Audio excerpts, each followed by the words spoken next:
میت کے چہرے سے کپڑا ہٹانا اور اس کا بوسہ لینا جائز ہے۔ حضرت عائشہ رضی اللہ عنہا فرماتی ہیں کہ حضرت ابو بکر رضی اللہ عنہ اپنی قیام گاہ سنہ سے گھوڑے پر آئے اور آ کر اترے اور پھر مسجد کے اندر گئے۔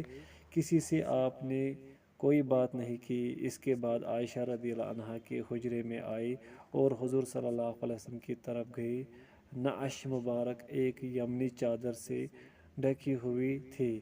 آپ رضی اللہ عنہ نے چہرہ کھولا اور جھک کر چہرہ مبارک کو بوسہ دیا اور رونے لگے۔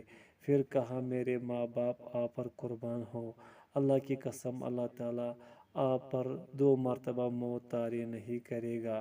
جو ایک موت آپ کے مقدر میں تھی وہ آپ پر طاری ہو چکی ہے۔ بخاری۔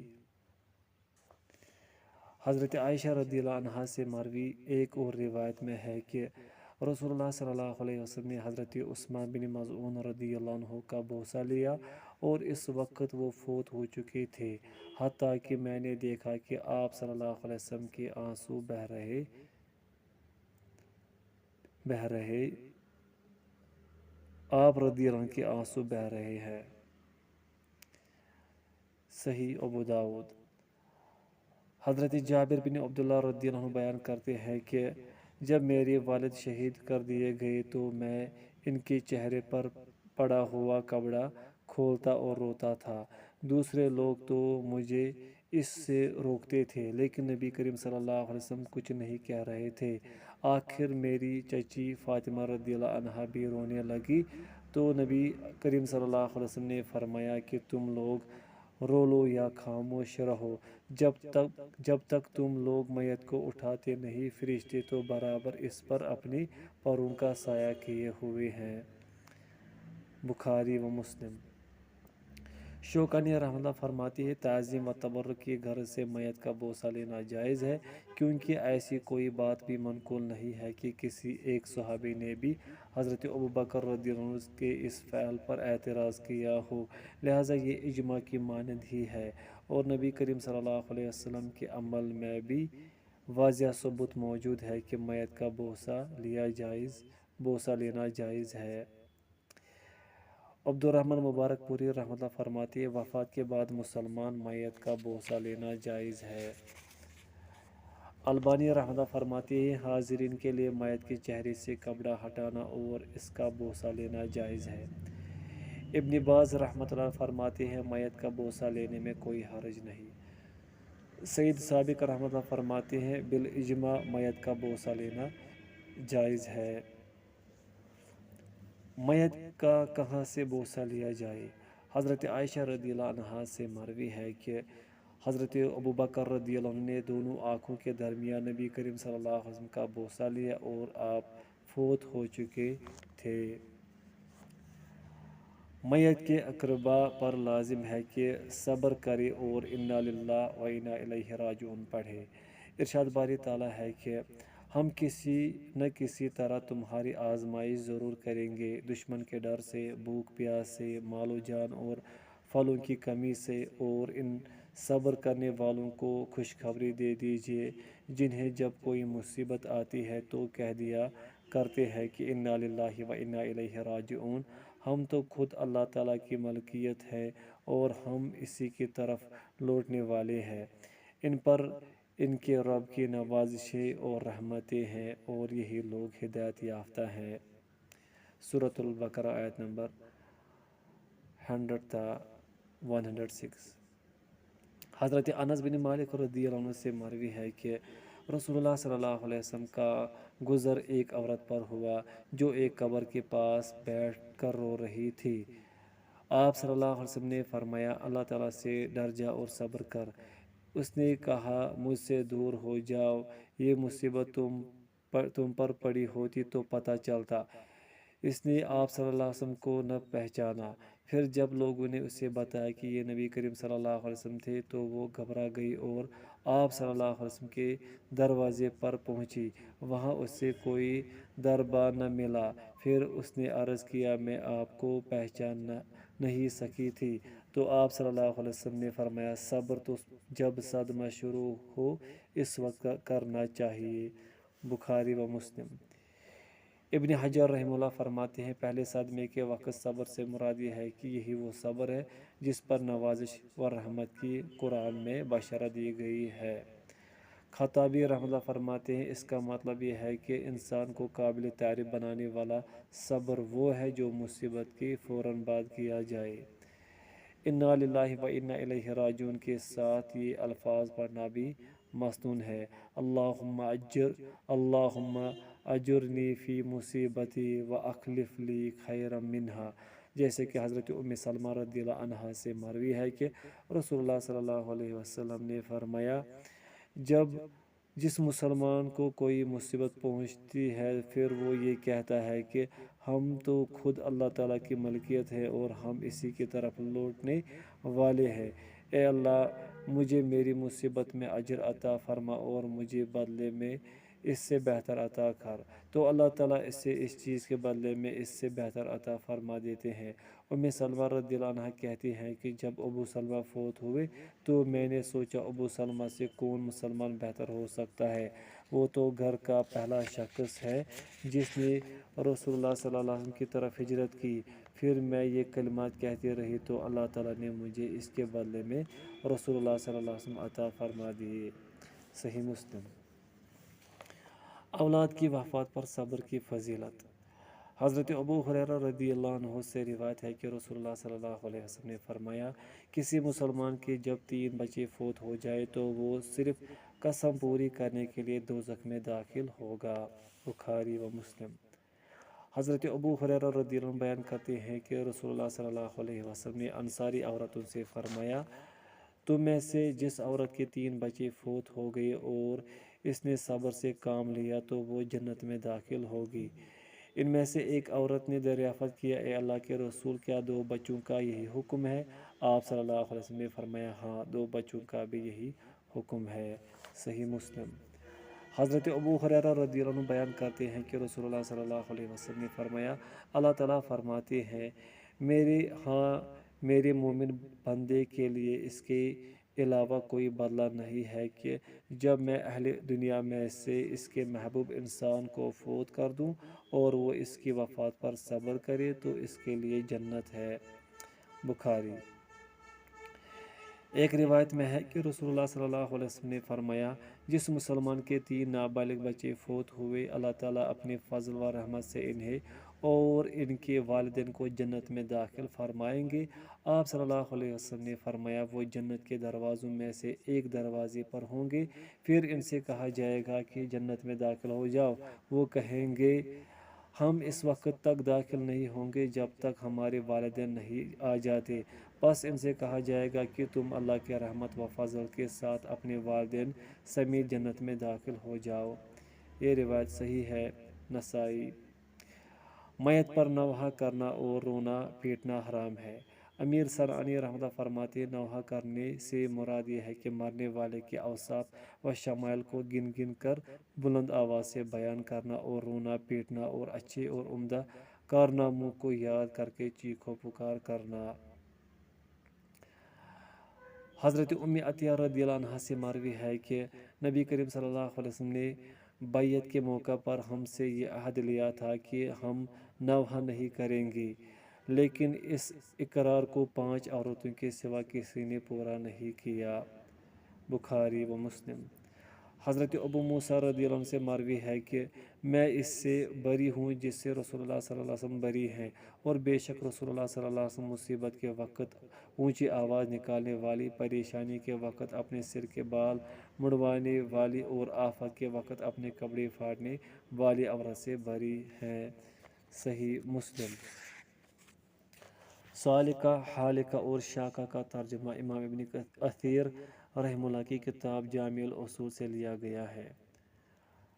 حضرت ابو ہریرہ رضی اللہ عنہ سے روایت ہے کہ جب رسول اللہ صلی اللہ علیہ وسلم کا بیٹا ابراہیم فوت ہوا تو حضرت اسامہ بن زید شدت غم سے چیخ پڑے۔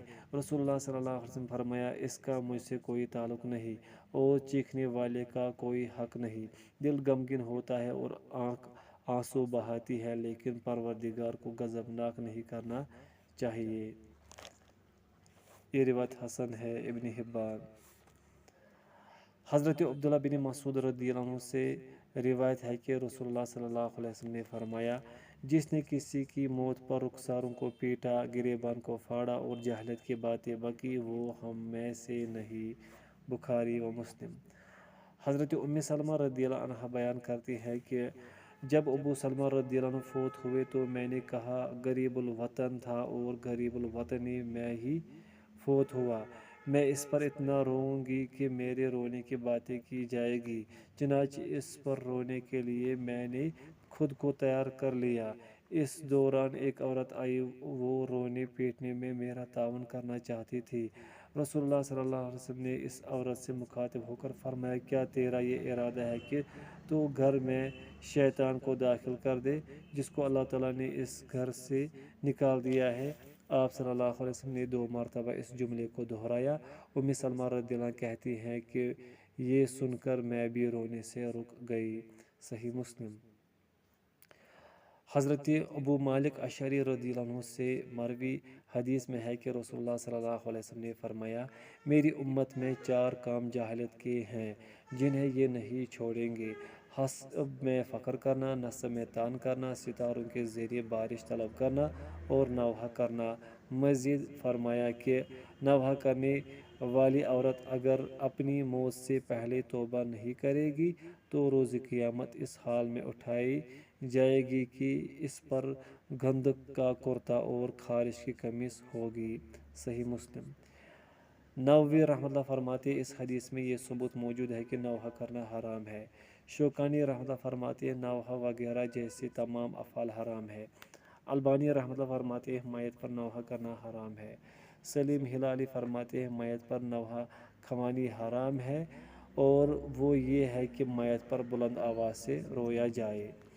مزید فرماتے ہیں کہ گریبان پھاڑنا، بلند آواز سے رونا، مصیبت کے وقت بال موڑنا، چہروں کو نوچنا اور ہلاکت و بربادی کی دعا کرنا حرام ہے۔ ان صفات و افعال کا دین اسلام سے کوئی تعلق نہیں، کیونکہ یہ جاہلیت کی پکار کا حصہ ہے۔ سعودی مجلس افتاء کی فتویٰ ہے، میت کے اچھے افعال یاد کر کے رونا، نوحہ کرنا، کپڑے پھاڑنا، رخساروں کو پیٹنا اور اس کے مشابہ کوئی بھی کام کرنا جائز نہیں۔ ابن باز رحمۃ اللہ فرماتے ہیں، نوحہ خوانی جائز نہیں۔ گھر والوں کے رونے سے میت کو عذاب ہوتا ہے۔ حضرت مغیرہ بن شعبہ رضی اللہ عنہ سے مروی ہے کہ رسول اللہ صلی اللہ علیہ وسلم نے فرمایا، جس پر نوحہ کیا گیا اسے نوحہ کرنے والوں کی وجہ سے عذاب دیا جائے گا۔ بخاری و مسلم۔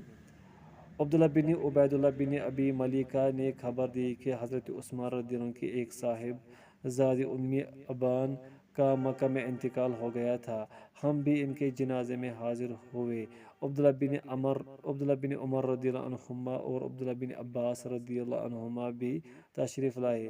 میں ان دونوں حضرات کے درمیان میں بیٹھا ہوا تھا، یا یہ کہا کہ میں ایک بزرگ کے قریب بیٹھ گیا اور دوسرے بزرگ بعد میں آئے اور میرے بازو میں بیٹھ گئے۔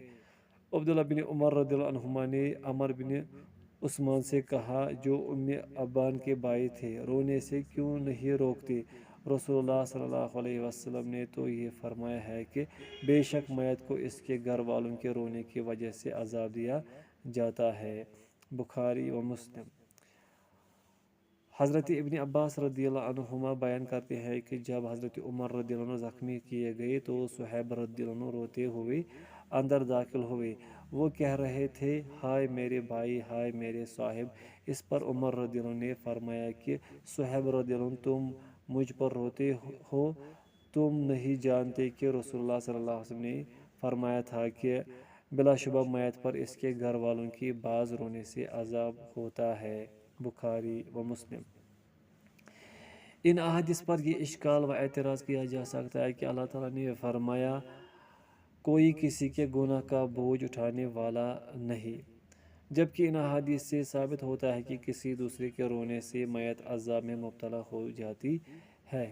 علماء کرام نے اس اشکال کو مختلف طریقوں سے حل کیا ہے۔ مثلا اگر مرنے والا خود نوحہ کرتا ہو اور گھر والوں کو اس سے نہ روکتا ہو بلکہ اسے برقرار رکھتا ہو، یا اپنی میت پر نوحہ کرنے کی وصیت کر کے گیا ہو جیسا کہ یہ عام اہل عرب کی عادت تھی تب اسے عذاب ہوگا ورنہ نہیں۔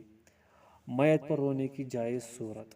میت پر رونا اس صورت میں جائز ہے کہ جب اس میں نوحہ کی کوئی آمیزش نہ ہو۔ البانی رحمۃ اللہ اسی کے قائل ہے۔ حضرت جابر رضی اللہ عنہ بیان کرتے ہیں کہ جب میرے والد شہید کر دیے گئے تو میں ان کے چہرے پر پڑا ہوا کپڑا کھولتا اور روتا تھا۔ دوسرے لوگ تو مجھے اس سے روکتے تھے لیکن نبی کریم صلی اللہ علیہ وسلم کچھ نہیں کہہ رہے تھے۔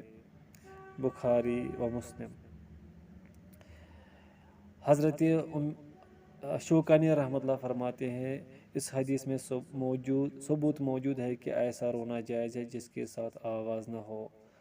حضرت اسامہ بن زید رضی اللہ عنہ سے مروی ہے کہ نبی صلی اللہ علیہ وسلم نے جب اپنی ایک بیٹی کے بچے کو موت و حیات کی کشمکش میں دیکھا تو آپ صلی اللہ علیہ وسلم کی آنکھیں بہہ پڑی۔ پھر سعد رضی اللہ عنہ نے آپ صلی اللہ علیہ وسلم سے اس رونے کے متعلق پوچھا تو آپ صلی اللہ علیہ وسلم نے فرمایا یہ رحمت ہے کہ جسے اللہ تعالیٰ نے اپنے بندوں کے دلوں میں پیدا کیا ہے اور بے شک اللہ تعالیٰ اپنے بندوں میں سے ان پر ہی رحم فرماتے ہیں جو لوگ خود رحم کرنے والے ہیں۔ بخاری و مسلم۔ حضرت عبداللہ بن عمر رضی اللہ عنہما نے بیان کیا کہ حضرت سعد بن عبادہ رضی اللہ عنہ کسی مرض میں مبتلا ہوئے۔ نبی کریم صلی اللہ علیہ وسلم عیادت کے غرض سے حضرت عبدالرحمن بن عوف، حضرت سعد بن ابی وقاص اور حضرت عبداللہ بن مسعود رضی اللہ عنہم کے ساتھ ان کے ہاں تشریف لے گئے۔ جب آپ صلی اللہ علیہ وسلم اندر گئے تو انہیں تیمار داروں کے ہجوم میں پایا۔ آپ صلی اللہ علیہ وسلم نے دریافت فرمایا کہ وفات ہو گئی؟ لوگوں نے کہا نہیں اے اللہ کے رسول۔ نبی کریم صلی اللہ علیہ وسلم ان کے مرض کی شدت کو دیکھ کر رو پڑے۔ لوگوں نے جب رسول اللہ صلی اللہ علیہ وسلم کو روتے ہوئے دیکھا تو وہ سب بھی رو پڑے۔ پھر آپ صلی اللہ علیہ وسلم نے فرمایا سنو، اللہ تعالیٰ آنکھوں سے آنسو نکلنے کی وجہ سے عذاب نہیں دے گا اور نہ ہی دل کے غم کی وجہ سے، ہاں وہ اس کی وجہ سے عذاب دے گا۔ آپ صلی اللہ علیہ وسلم نے اپنی زبان کی طرف اشارہ کیا اور اگر زبان سے اچھی بات نکلے تو یہ اس کی رحمت کا بھی باعث بنتی ہے اور میت کو اس کے گھر والوں کی نوحہ و ماتم کی وجہ سے بھی عذاب ہوتا ہے۔ حضرت عمر رضی اللہ عنہ میت پر ماتم کرنے پر ڈنڈے سے مارتے، پتھر پھینکتے اور رونے والوں کے منہ میں مٹی ڈال دیتے۔ بخاری و مسلم۔ حضرت انس بن مالک رضی اللہ عنہ بیان کرتے ہیں کہ ہم نبی کریم صلی اللہ علیہ وسلم کی ایک بیٹی حضرت ام کلثوم رضی اللہ عنہا کے جنازے میں حاضر تھے۔ رسول اللہ صلی اللہ علیہ وسلم قبر پر بیٹھے ہوئے تھے۔ وہ بیان کرتے ہیں کہ میں نے دیکھا کہ آپ صلی اللہ علیہ وسلم کی دونوں آنکھیں آنسوں سے بھر آئی ہے۔ بخاری۔ حضرت ابوبکر رضی اللہ عنہ نبی صلی اللہ علیہ وسلم کی وفات پر روئے۔ بخاری۔ حضرت عائشہ رضی اللہ عنہا بیان کرتی ہے کہ جب حضرت سعد بن معاذ رضی اللہ عنہ فوت ہوئے تو رسول اللہ صلی اللہ علیہ وسلم، حضرت ابوبکر اور حضرت عمر رضی اللہ عنہما تشریف لائے۔ اس ذات کی قسم جس کے ہاتھ میں میری جان ہے، میں ابوبکر رضی اللہ عنہ کے رونے کی آواز اور عمر رضی اللہ عنہ کی رونے کی آواز پہچان رہی تھی اور میں اپنے حجرے میں تھی۔ مسند احمد۔ نووی رحمۃ اللہ فرماتے ہیں رونے کی جس صورت سے میت کو عذاب دیا جاتا ہے وہ ایسا رونا ہے جس میں آواز اور نوحہ شامل ہو، وگرنہ مجرد آنسو بہہ جانے سے عذاب نہیں ہوتا۔ ابن قدامہ رحمۃ اللہ فرماتے ہیں مجرد رونا جس میں نوحہ اور چیخ و پکار نہ ہو مکروہ نہیں ہے۔ ابن باز رحمۃ اللہ فرماتے ہیں آنسو بہہ جانے اور دل کے غمگین و افسردہ ہونے میں کوئی حرج نہیں۔ مزید فرماتے ہیں کہ میت کو صرف اس رونے سے عذاب ہوتا ہے جس میں نوحہ خوانی ہو۔ سید سابق رحمۃ اللہ فرماتے ہیں علماء کا اجماع ہے کہ میت پر رونا جائز ہے جبکہ وہ چیخ و پکار اور نوحہ خوانی سے خالی ہو۔ نعی یعنی موت کے اعلان کا حکم۔ عربی زبان میں موت کی اطلاع دینے یا اعلان کرنے کے لیے لفظ نعی استعمال ہوتا ہے۔ حضرت حذیفہ رضی اللہ عنہ سے مروی ہے کہ نبی کریم صلی اللہ علیہ وسلم موت کے لیے کھلے عام اعلان کرنے سے منع فرمایا کرتے تھے۔ یہ روایت حسن ہے۔ ترمذی۔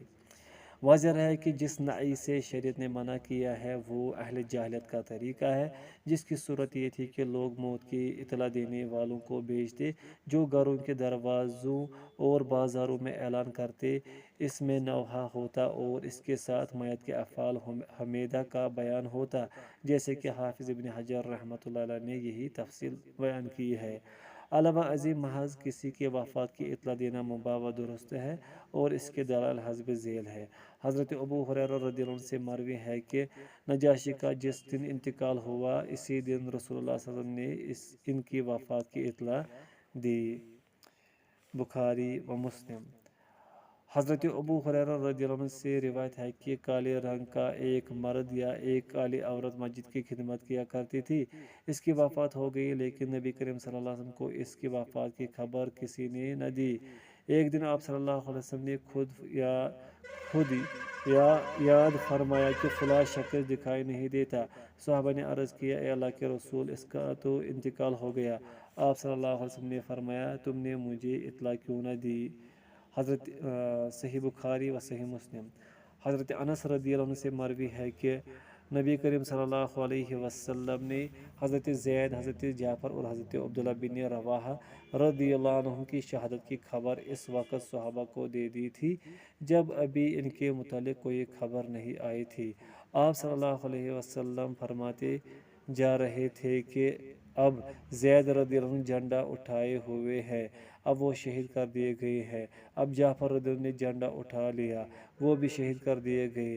اب ابن رواحہ رضی اللہ عنہ نے جھنڈا اٹھا لیا، وہ بھی شہید کر دیے گئے۔ آپ صلی اللہ علیہ وسلم کی آنکھوں سے آنسو جاری تھے۔ آخر اللہ کی تلواروں میں سے ایک تلوار خالد بن ولید رضی اللہ عنہ نے جھنڈا اپنے ہاتھ میں لے لیا اور اللہ نے ان کے ہاتھ پر فتح عنایت فرمائی۔ صحیح بخاری۔ ابن عربی رحمۃ اللہ علیہ فرماتے ہیں، احادیث کے مجموعے سے 3 حالتیں اخذ کی جا سکتی ہیں۔ پوائنٹ فرسٹ، گھر والوں، ساتھیوں اور اہل اصلاح کو اطلاع دینا سنت ہے۔ پوائنٹ سیکنڈ، مفاخرت، تکبر و ریا کے لیے بڑی جماعت کو دعوت دینا مکروہ ہے۔ پوائنٹ تھرڈ، ایسی اطلاع جس میں نوحہ یا اس کی مثل کوئی کام ہو حرام ہے۔ البانی رحمہ اللہ فرماتے ہیں، جاہلیت کے طریقے کے مشابہ نہ ہو تو وفات کی اطلاع دینا جائز ہے۔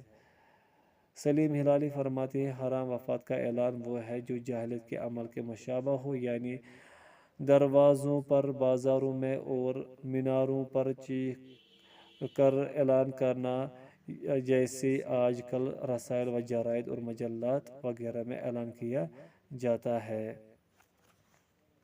میت کے چہرے